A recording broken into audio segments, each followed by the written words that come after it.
Promo റിവ്യൂയിലേക്ക് എല്ലാവർക്കും സ്വാഗതം. ഈ റിവ്യൂ ഇഷ്ടപ്പെടുവാണെങ്കിൽ ഒന്ന് ലൈക്ക് ചെയ്തും സബ്സ്ക്രൈബ് ചെയ്തും സപ്പോർട്ട് ചെയ്യണേ. അപ്പോൾ ബാലേന്ദ്രൻ രോഹിത്തിനോട് പറയുന്നുണ്ട്, ഞാൻ ഇന്ന് തിരിച്ച് വരികയല്ല, വീട്ടിലെ കാര്യങ്ങളൊക്കെ നീ നന്നായിട്ട് നോക്കിക്കോണം എന്ന്.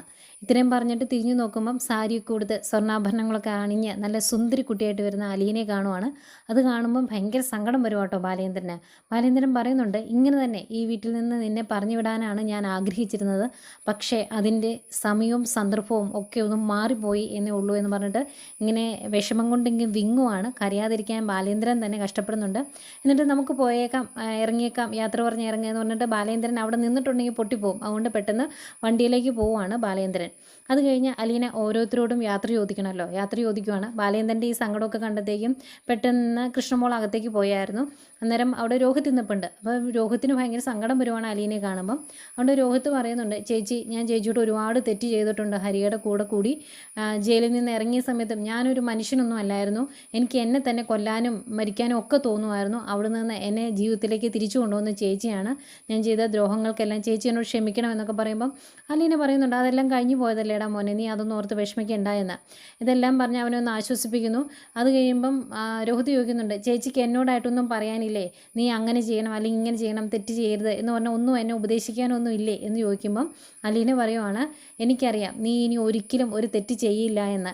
എന്തെങ്കിലും കുരുത്തക്കേട് നിൻ്റെ മനസ്സിൽ തോന്നിയാലും നീ അന്നേരം എന്നെ ഓർക്കുമെന്നും നീ അങ്ങനെയൊന്നും ചെയ്യില്ല എന്നും എനിക്കറിയാം എന്ന് പറയുവാണ് അലീന. ഇത് പറയുമ്പം രണ്ടുപേരും സങ്കടപ്പെടുന്നുണ്ട്. വിങ്ങി പൊട്ടി നിന്നുകൊണ്ടാണ് ഇങ്ങനെ പറയുന്നത്. കരയാതിരിക്കാൻ രണ്ടുപേരും ശ്രമിക്കുന്നു. പക്ഷേ അലീനയുടെ കണ്ണ് നിറഞ്ഞ് കുടുകുടാന്ന് കണ്ണീര് ഒഴുകുവാട്ടോ. അപ്പോഴത്തേക്കും കൃഷ്ണമോള് തിരിച്ചു വരുന്നുണ്ട് റൂമിൽ നിന്ന്. കൃഷ്ണമോൾ അലീനയ്ക്കായിട്ട് എന്തോ ഒരു ഗിഫ്റ്റ് കരുതിയിട്ടുണ്ട്. അതൊരു വാച്ചാണ് എന്ന് തോന്നുന്നു. അലീനയ്ക്ക് അത് കൊടുക്കുന്നു. ഇത് ചേച്ചിക്ക് വേണ്ടി ഞാൻ മേടിച്ചതാണ് എന്നൊക്കെ പറഞ്ഞ് കൊടുക്കുന്നു. അലീനയ്ക്ക് ഭയങ്കര സന്തോഷമാകുന്നുണ്ട്. അതിലേറെ സങ്കടമാണ്. കെട്ടിപ്പിടിച്ച് അവളുടെ നെറുകിൽ ഒരു ഉമ്മയൊക്കെ കൊടുത്ത് അവളോടും യാത്ര ചോദിക്കുന്നു. അത് കഴിഞ്ഞ് ബബിത എന്ത് ചെയ്യുന്നു ചോദിക്കുമ്പം ബബിത പുറത്തേക്ക് വരുന്നില്ല കേട്ടോ. ബബിതയെ പോയി വിളിക്കുമ്പം ബബിത പറയുന്നത്, ഞാൻ വരുന്നില്ല, എന്നോട് ആരും യാത്രയും ചോദിക്കേണ്ട, എനിക്കത് ഇഷ്ടമല്ല എന്നാണ് പറയുന്നത്. ബബിതയ്ക്ക് അലീന ഇറങ്ങി പോകുന്നത് കാണാനുള്ള ശേഷിയില്ല. അല്ലെങ്കിൽ തന്നെ അങ്ങനെ ഒരു സീൻ കാണുമ്പോൾ അവിടെ നിന്ന് കരഞ്ഞു പോകും. അത് അവൾക്ക് സാധിക്കില്ലാത്തതുകൊണ്ടാണ് അവൾ അങ്ങനെ ചെയ്യാത്തത്. ഏതായാലും ഇതെല്ലാം കഴിഞ്ഞ് അലീന അവിടെ നിന്ന് ഇറങ്ങി പോരുവാണ്. ഭയങ്കര സങ്കടത്തിലാട്ടോ അലീന ഇറങ്ങി പോരുന്നത്. അന്നേരം വണ്ടിയിലിരിക്കുന്ന ബാലേന്ദ്രനെ കാണിക്കുന്നുണ്ട്. ബാലേന്ദ്രനും എല്ലാവർക്കും ഭയങ്കര സങ്കടമാണ്. അലീന വന്ന് വണ്ടിയിൽ കയറുന്നതിന് മുമ്പ് ഒന്നുകൂടെ തിരിഞ്ഞ് നോക്കുന്നുണ്ട് വീട്ടിലേക്ക്. അന്നേരം ഫ്രണ്ടിൽ തന്നെ നിൽപ്പുണ്ട് കേട്ടോ രോഹിത്തും അതുപോലെ കൃഷ്ണമോളും ഒക്കെ. അവരോട് പോവുകയാണ് എന്ന് ഒന്നുകൂടെ പറയും. എന്നിട്ട് അലീന അകത്തേക്ക് നോക്കും കേട്ടോ, ബബിത വരുന്നുണ്ടോ എന്ന്. ഇല്ല എന്ന് കാണുമ്പോഴത്തേക്കും വണ്ടിയിൽ കയറിയിരിക്കുന്നു. അത് കഴിഞ്ഞ് ഭയങ്കര വിഷമത്തോടെയാണ് അവിടുന്ന് പോരുന്നത്. വണ്ടി ഇങ്ങ് പോന്നു കഴിയുമ്പം അലീന തിരിഞ്ഞു നോക്കി അവർക്ക് ടാറ്റു കൊടുക്കുന്നുണ്ട്. ആ സമയത്ത് അലീന കാണുന്നുണ്ട് അകത്തുനിന്ന് ഓടി വരുന്ന ബബിതേനെ കേട്ടോ. പിന്നെ അവരവിടെ നിന്ന് പോരുന്നു. ബബിതയും ആകെ വിഷമത്തിലാണ്.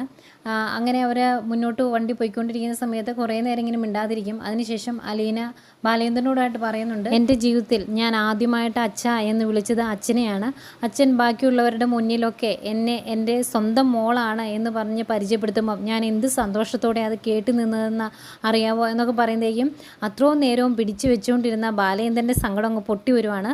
ബാലേന്ദ്രനും കരയുന്നുണ്ട്, കണ്ണ് നിറഞ്ഞൊഴുകുന്നു. കുറച്ചങ്ങ് പോയി കഴിയുമ്പോഴേക്കും വണ്ടി നിർത്തും ബാലേന്ദ്രൻ. ഇറങ്ങി നിന്ന് മുഖമൊക്കെ കഴുകുന്നുണ്ട്. അത് കഴിഞ്ഞ് അലീനയോട് പറയൂ കേട്ടോ, നമ്മൾ പോകുന്നത് സ്റ്റാൻലിയുടെ അടുത്തോട്ടാണ്, സ്റ്റാൻലി നിൻ്റെ അച്ഛനാണ് എന്നൊക്കെ. അതൊക്കെ ഈ യാത്രയിലാണ് അലീന അറിയുന്നത്. അതും അലീനയ്ക്കൊരു ഷോക്ക് ആവുന്നുണ്ട്.